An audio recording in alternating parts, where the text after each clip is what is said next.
Magandang araw po, welcome po sa aking channel, Love9 TV. Patalasasan po, meron po ba kayong mga properties na napapabayaan or non-performing assets? Plan nyo ibenta, pero wala kayong oras sa pagbenta nito. Kung ito'y pagkakatiwala nyo po sa amin, tawag lang po kayo sa aking numero, usap po tayo, gawin ko po ng video for free. Yes, libre po, wala po kayong babayaran. Tutulungan pa namin kayong mabenta ang inyong property. Kami na po bala sa marketing, sa boosting or paid ads. Even sa tripping, hindi na po kayo mapapagod sa pag-entertain ng mga buyers. Kami na po bala sa lahat. Tawag lang po kayo. Nandito po tayo ngayon sa Royal Tagaytay Estate kung saan meron po tayong bagong video presentation. Isang residential property na 3-story house. Ito po yung may lot area na 355 square meters at corner lot. Ang bahay po ay may floor area na 450 square meters, more or less. Napakatahimik po ng lugar, sariwa ang hangin, at malamig po ang klima. Ito po yung nasa loob ng isang exclusive subdivision na kumpleto po ang amenities, gaya ng clubhouse, park and playground, swimming pool, basketball court, at marami pa pong iba. Meron din pong golf course at restaurant. Meron pong 24-hour security, kaya safe na safe ang pamilya nyo dito. Nakabakod na po buong property at ito po'y well-maintained. Actually, newly renovated. Kaya ito po'y ready for occupancy. Ang bahay po ay may 7 bedrooms, kasama na po ang maids at driver's room. Ang 5 bedrooms po ay meron pong individual full bathrooms. Sa basement, meron pong isang kwarto na may sariling toilet and bath. Then dito po sa first floor ay meron din pong isang kwarto with full bathroom. Then sa third floor ay meron pong 3 bedrooms with own full bathrooms. Ito po yung setback. Sa dulo po may grotto at yan naman po yung side view ng bahay. Matatanaw po natin yung garahe. Nakakasya ang dalawang sakyan. Yan po yung pedestrian gate. Diyan tayo pumasok kanina. At yan po yung main gate. Reason for selling? Well, may pagbabago lang sa mga plano nila ma'am at sir. Kaya binebenta na nila ito. Nasa Amerika po sila. At kung sakali man po ang interested buyer ay nandyan po, mas mapapabilis po ang inyong transaksyon. Pero kung sakali man po na dito lang naman din sa Pilipinas, ang buyer, wala pong problema, gawa ng may mga kamag-anak naman po sila dito at pwede naman silang umuwi sa Pilipinas. So ito po yung main door na meron pong glass panel. Then dito po yung foyer, naka-high ceiling. Then meron pong sliding door glass na pupunta po sa balkonahe na kung saan nadaanan na po yan ang camera kanina bago tayo pumasok. Uniform po ang tile flooring mula po dito hanggang sa kusina. Yan po yung papunta sa living area. Mamaya po ikutan natin yan. At kung sakali man po na meron po kayong PWD or senior citizen sa pamilya, itong kwarto na to ang para sa kanila. At pwede rin po itong gawing office kung sakaling meron po kayong work from home. Meron pong customized window glass. Then matatanaw po yung garahe at main gate. Same design lang po nung tile flooring mula sa labas. Meron din po itong wardrobe. At may window type aircon. So ito po yung first bedroom. Ito po yung tinutukoy ko na wardrobe. Then yan po yung window type aircon. Pwede rin po itong gawing guest room. So, depende po sa magiging use nyo once na na-acquire nyo ito. Alabas na po tayo. Katabi lang po nito yung toilet and bath. Kompleto rin po ang bathroom fixtures, kaya itong hand wash basin, vanity mirror, water closet with bidet, tiled bathroom wall, tissue holder, meron pong shower enclosure, at overhead shower. From floor to ceiling din po ang tiled bathroom wall. Then meron din pong bathroom window with security grill. Napakalinis po, wala po kayong ipapagawa dito. Madalas po kasi sa mga buyer ay inuunang tinitignan ang banyo. So yan po yung common toilet and bath na katabi lang no first bedroom. Lipat na po tayo dito sa kabilang side. Yan naman po yung staircase at mamaya po aakyat tayo dyan. Then dito naman po yung living area o salas. Napakaaliwalas po. Meron pong mga customized window glass. Then double high ceiling na meron pong glass walls and window na nag-serve as natural sunlight at meron pong chandelier. Mula po dito sa living area, matatanaw natin yung formal kitchen at yung dining area. Yan po ang kagandahan pag open concept lang. Walang partitions, kaya maaliwalas. Hindi po masikip ang area. So yan po ulit yung dining area. Then may chandelier, high ceiling, at yan po yung sliding door glass na papunta naman dito sa balkonahe. Mula po dito sa balkonahe, yan po yung corner side ng property. Matatanaw natin yung main gate at pedestrian gate. Ito po yung concrete fence. At tunghayin niyo po itong side view nitong bahay na kung saan pulidong-pulido po ang pagkagawa. Maayos na maayos po siya. Literal pong lilipatan na lang kagad. Ang kulang na lang po dito, kayo at ang gamit nyo. Balik po ulit tayo dito sa loob. Ito po ulit yung living area. Then dito po yung dining area. At lipat na po tayo dito sa formal kitchen. Napakalaki po ng espasyo. Meron pong kitchen countertop, kitchen drawer and cabinet, kitchen window, kitchen sink and faucet. Meron pong space para sa gas range. May range hood na po. Dito naman po ay may wall-mounted kitchen cabinet. Hanggang dito po sa kabilang side. Dito naman po ay may access door na papunta dito sa itong window na yan ay may maliit na countertop. At meron pong sink and faucet. Kung busy talaga dun sa formal kitchen, may manghugasin, pwede pong gawin dito. Especially pag may mga okasyon at busy na sa area ng formal kitchen. Ito naman po yung hagdan na papunta naman sa basement. So naka-concrete staircase. Then meron pong glass blocks na nag-serve as natural sunlight dito sa staircase. At nandito na po tayo sa basement. Napakalaki po ng espasyo. Meron pong sliding window glass and door na may security grill. Then naka-tiled flooring na rin po. Maayos din ang pintura ng ceiling at wall. At meron din po siyang bar dito sa kabilang side.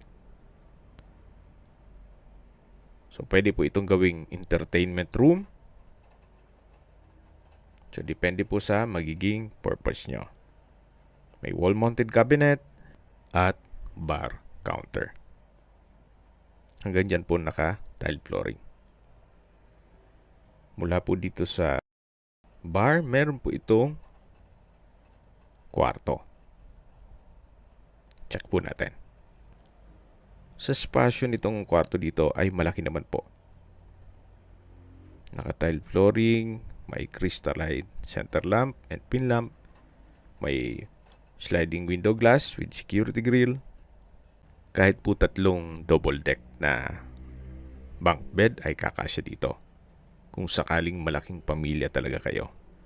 Labas po tayo at matatanaw natin yung bar counter, then yung hagdan, at dito naman po yung toilet and bath. Maayos din po ang toilet fixtures, ganitong hand wash basin. May water closet with bidet, tissue holder. Then malinis din po itong tile bathroom wall na from floor to ceiling. Ito po yung shower enclosure, yung shower, at meron pong bathroom window with security grill.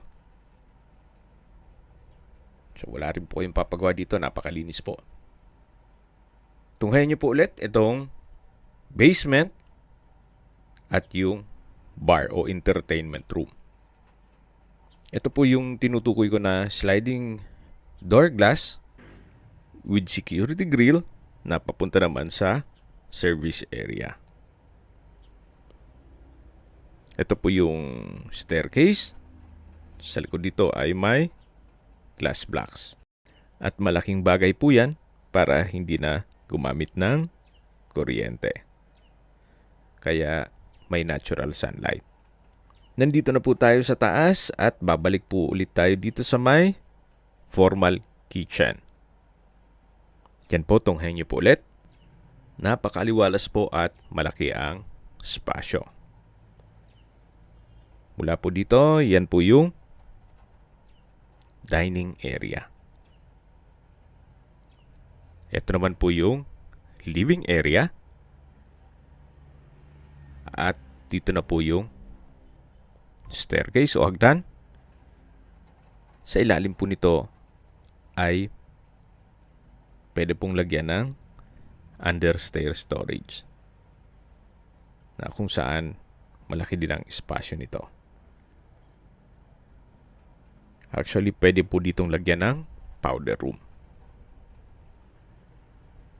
So, depende po sa inyo. Naisip ko lang naman na sayang ng espasyo. Then, nandito na po tayo sa hagdan.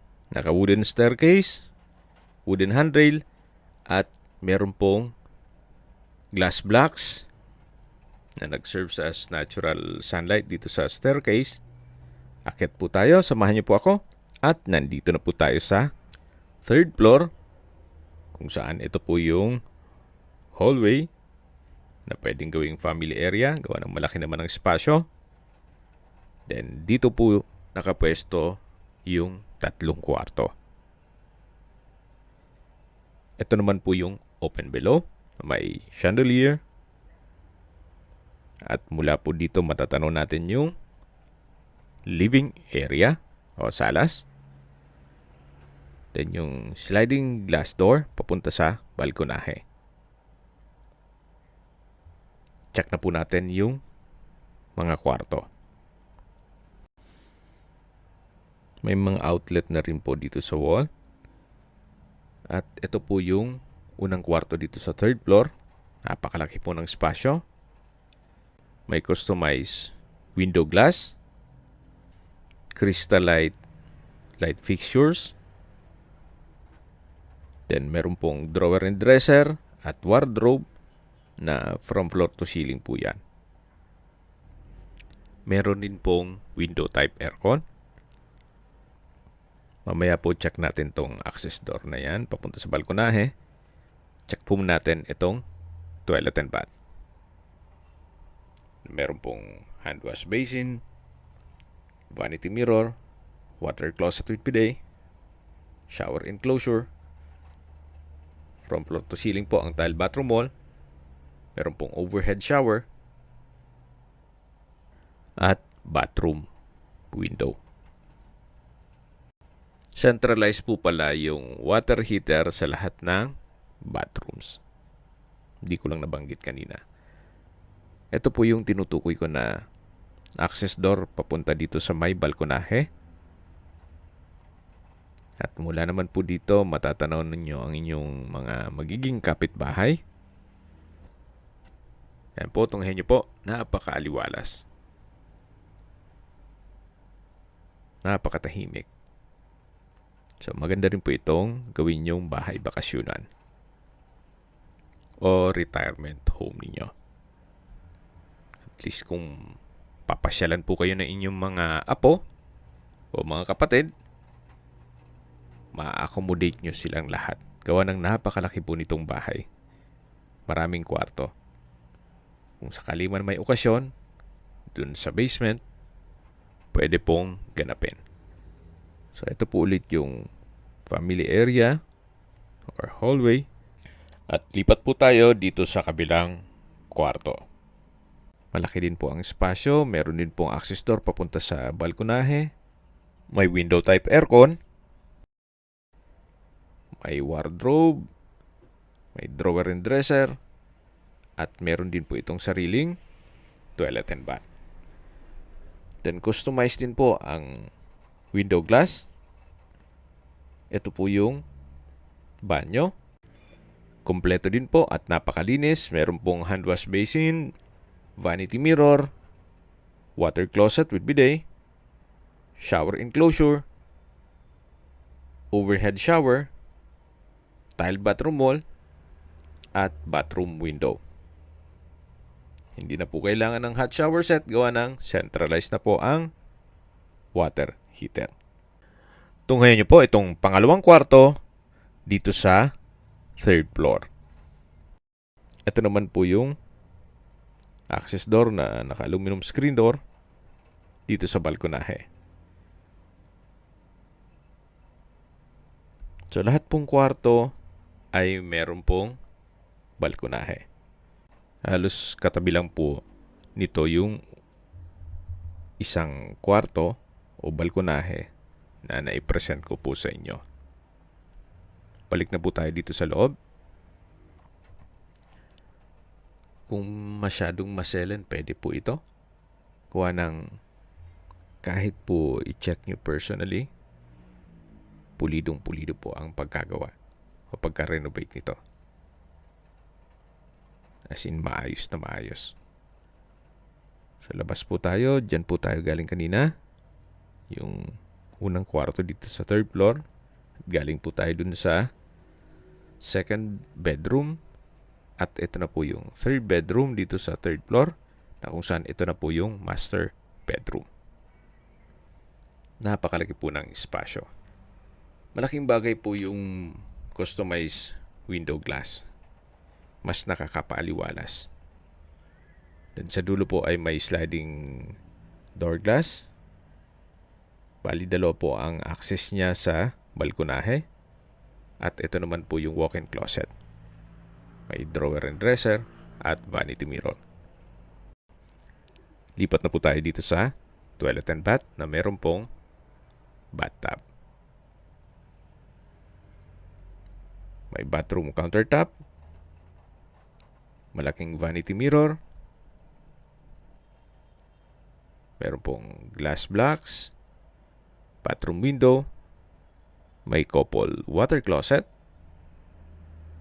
with bidet. Then, wall-mounted towel rack. Ito po yung shower enclosure. May overhead shower. At may bathroom window. Po yung toilet and bath with bathtub, walk-in closet dito sa master bedroom. Ito po yung access door papunta dito sa balkonahe. Hanggang dun po yan sa dulo ang balkonahe. Naikutan na po natin lahat ng kwarto dito sa third floor. At habang pababa po tayo, pag-usapan natin ang distance, location at travel time. Ito pong subdivision, sa mga hindi po familiar dito sa Royal Tagaytay, ito po ay along Tagaytay-Nasugbu Highway, kaya accessible din po ito ng public transportation. Malapit po ito sa Twin Lakes, ang distance is 2 kilometers at ang travel time is 5 minutes. Mula naman po sa Mindes Crossing, ang distance is 8.4 kilometers at ang travel time is 18 minutes. Mula naman po sa Tagaytay Rotonda, ang distance is 13.4 kilometers at ang travel time is 30 minutes. Mula naman po sa Calax, Silang Interchange, ang distance is 23.3 kilometers at ang travel time is 1 hour and 15 minutes. Ang Calax po ay connecting South Luzon Expressway, Skyway all the way to North Luzon Expressway at ibang parte ng Metro Manila. Mula naman po sa Manila Ose Airport, ang distance is 68.9 kilometers at ang travel time is 2 hours and 15 minutes. Sa mga nag-skip po ng video, recap lang po, ito pong property ay nasa Royal Tagaytay Estate. May lot area po ito na 355 square meters at may floor area na 450 square meters. Ito po titulado, buhay po ang may-ari, kaya wala po kayong maging problema sa documentation o sa transfer ng title. Ang subdivision po ay kumpleto po ang amenities. Meron pong clubhouse, swimming pool, park and playground, golf course, restaurant at marami pa pong iba. Meron din pong 24 hours security. Ito po yung nasa mataas na lugar. Ang estimated elevation above sea level ay 1,939 feet. Kaya flood-free area. Well, we all knew naman na wala pong baha dito sa Tagaytay. At binebenta po ito ni owner sa halagang 35.8 million pesos net. Ibig pong sabihin, si buyer na po ang sasagot sa lahat ng taxes at expenses with regard to documentation. Ito po yung hagdan na papunta sa service area, pero bago po tayo bumaba, tunghayan niyo po ito, side view nitong bahay. Lahat ng corner po ay detalyado, maayos na maayos. At bababa na po tayo. Yan po yung concrete fence. Paikot na po yan. At meron pong pocket garden. Ito naman po yung service area o dirty kitchen. At ito po yung driver's room. Maayos din po ang pintura ng ceiling at wall. Then may outlet at may window glass. High ceiling din po siya. Dito naman po yung pressurized water tank. In case ng water shortage, may backup. Then dito po yung service area na may tiled countertop. Ito naman po yung toilet and bath na may hand wash basin, water closet, at ito po yung naka-tiled bathroom wall. Katabi lang po nito yung maid's room. So maayos din po ang pintura ng ceiling at wall. At meron din pong sariling window glass. Ito po yung overhead tank. At ito po yung setback. Paikot na to sa harapan ng bahay. Then matatanong natin yung grotto. Ito po yung sliding door glass na papunta naman sa entertainment room o bar. Then ito po yung window glass naman dun sa kwarto. Ito po yung grotto. Kung sakali man po na interesado po kayo dito sa property, pwede naman po tayo mag-counter offer sa asking price ni owner na 35.8 million pesos net. Yan po yung balkonahe at sa taas yung mga kwarto. At dito naman po yung corner side ng property. Kung gusto nyo magpaset ng tripping, medyo mag-schedule tayo ahead of time para ma-inform ni owner yung kanyang kapatid dito sa Pilipinas at ma-assist po tayo. Kung may mga katanungan po kayo, tawag lang po kayo sa aking numero. At sa mga kababayan naman natin nasa ibang bansa, meron po akong WhatsApp, Viber, at Telegram. Same number lang po, 0917-316-3399. Sa mga nagtatanong naman po ng aming Facebook, meron po aming Facebook page na Nov9TV at Facebook Reel Video. Meron din pong TikTok at Instagram. May ibang YouTube channel po kami, the Nov9TV channel, Nov9TV Listings, Nov9TV On The Spot, Nov9TV Updates, at Nov9TV House Rental. Sana po naibigyan nyo ang video presentation. Paki-like and subscribe na lang po sa aking channel para ma-update din po kayo sa aking future listings. Kung sakali po hanap nyo yung mas malaking sukat ng lupa, meron din po kami ibang listings na pwede nyong pagpilian. Huwag po kayong mag-atubiling tumawag sa amin. Then, let us know your budget para malaman namin kung anong property pwede naming ilog sa inyo. Sa lahat pong viewers, subscriber at nagtiwala po sa amin, salamat po sa suporta. Ingat po kayo lagi at yung pamilya. Maraming salamat po.